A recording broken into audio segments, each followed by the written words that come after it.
City of Newark, New Jersey, to offer a quick word of caution about the winter weather headed our way in the next couple of days.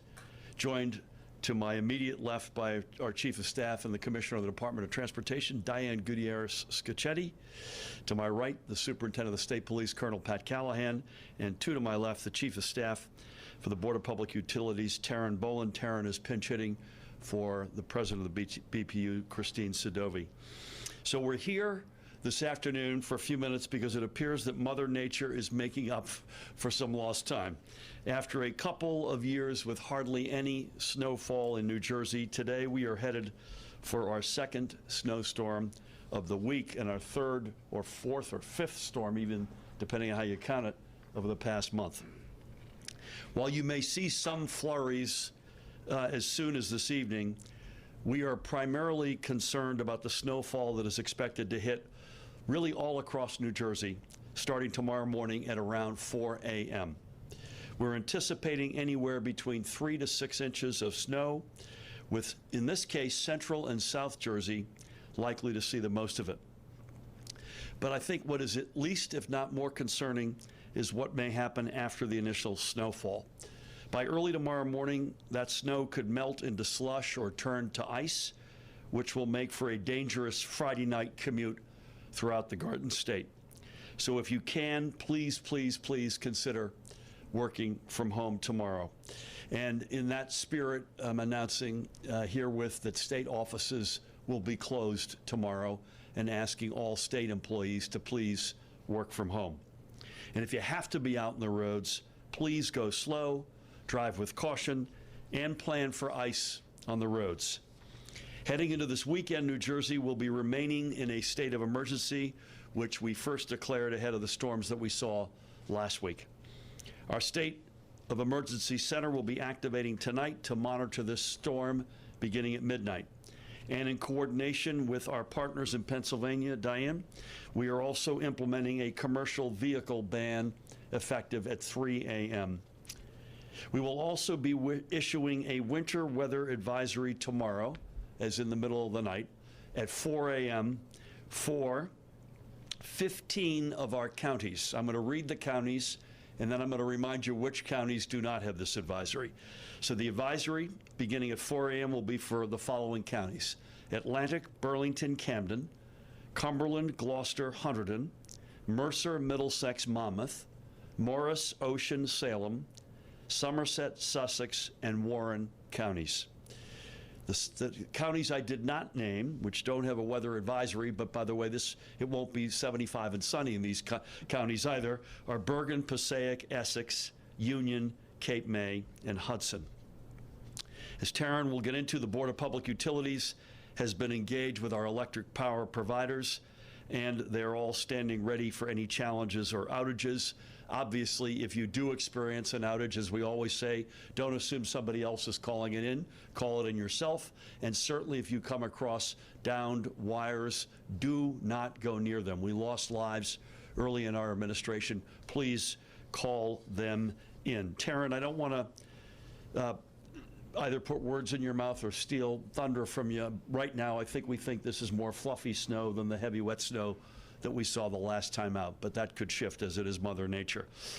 The Department of Transportation under Diane's leadership is coordinating with NJ Transit, and by the way, Diane is the chair of NJ Transit, and other transportation partners to ensure our roadways are properly plowed and maintained for motorists on the roads as well as folks taking public transit. So if you're driving and you see officials tending to our roads, please clear the roadway and let them pass safely. We have had tragedy in this respect in the past, so please, please be careful. Additionally, the DOT will be issuing, and Diane will get into this in more detail, an administrative order and towing edict, which separately NJ Transit is prepared to cross-honor tickets based on weather conditions as well. As always, you could keep track of the latest. The best place I always think to go is, because it's all encompassing, is ready.nj.gov. Or you can go through the state's official social media channels, including at Governor Murphy, or at Gov Murphy, I should say, on the platform formerly, when are we going to stop saying this? On the platform formerly known as Twitter. Also, if you're worried about NJ Transit, njtransit.com. With that, please help me welcome the Commissioner of the Department of Transportation and our Chief of Staff, Diane Gutierrez-Scacchetti. Diane? Thanks, Gov. Good evening, everyone. As Governor said, New Jersey DOT, New Jersey Turnpike, South Jersey Transportation Authorities, and NJ Transit are fully prepared to address the storm. Notwithstanding several events over the past several days, equipment and inventory are in good shape. We're more than ready, both from a manpower standpoint, equipment, and materials to fight the storm. The commercial vehicle travel ban the governor mentioned will go into effect at 3 a.m. in coordination with our partners in Pennsylvania on Interstates 76, 78, 80, 195, Route 280, 287, 295, 676, and New Jersey Route 440. And those bans will be on those highways in their entirety. All tractor trailers, empty straight CDL weighted trucks, passenger vehicles pulling trailers, recreational vehicles, motorcycles, and others will be banned for the period of time that the administrative order is in place. The administrative order will be posted online, and there are several exceptions for critical services such as EMTs, law enforcement, food distribution, and others that are exempt from the ban, but you can see that in the administrative order. It's important to note that this does not apply, the order does not apply to the Turnpike, the Garden State Parkway, or the Atlantic City Expressway. The Colonel will go into the towing edict, but just a couple of reminders, and it's the same requests we make all the time. If you have to go out, please give yourself plenty of time to get where you are going. It is likely you will see reduced speeds, and those are maximum speed limits, so please obey those speed limits. Take your time and give plowing teams plenty of room. They will be out there. This is plowable snow, so you will see plenty of plowing crews out and about the state. Give them plenty of space. Try not to get in between them. It is unsafe. And again, you know, we have seen tragedies we don't want to see anymore, so please, please, please give the workers the room they need to get their work done. Please have an emergency kit in your car, a blanket, water, snacks, phone charger, flashlight. If you go to ready.nj.gov, you'll get updates. If you get stuck behind an accident, it's always good to have some necessary supplies in your car. We just ask again for your patience. A storm that goes to from a Friday to a Saturday is always helpful because most folks can stay home on Saturday. Let us get these roads clean, up and running, and you will be back in business, I promise, before you know it. So, Gov, with that, back to you. Thank you very much. Thank you, Diane, and all good advice. And again, as our policies on the transportation and any front evolve, we will make sure we communicate. So thank you, Diane. With that, please help me welcome the Superintendent of the State Police, Colonel Pat Callahan. Thank you, Governor. I'll be brief. We will be activating the State Emergency Operations Center tonight at midnight. That'll remain activated throughout the entire weekend. And that is really to monitor what's going on across the entire state, as well as to address any resource requests that come in from our county partners. We had multiple calls today with the National Weather Service, including our county OEM coordinators as well as our state emergency management partners, primarily Board of Public Utilities, DEP, and DOT. They are certainly all poised and ready for this storm. As with regard to that towing edict, that really just gives law enforcement, beyond even the state police, the ability to tow cars that may impede those snow removal or salting operations. So that's why it's important that if you don't have to be out there, don't be out there. But if your vehicle is abandoned for any reason, that it will most likely be towed with regards and as a result of this edict. I also stress the temperatures out there are going to dip tomorrow night down into the teens. All 21 counties have their code blue activations up.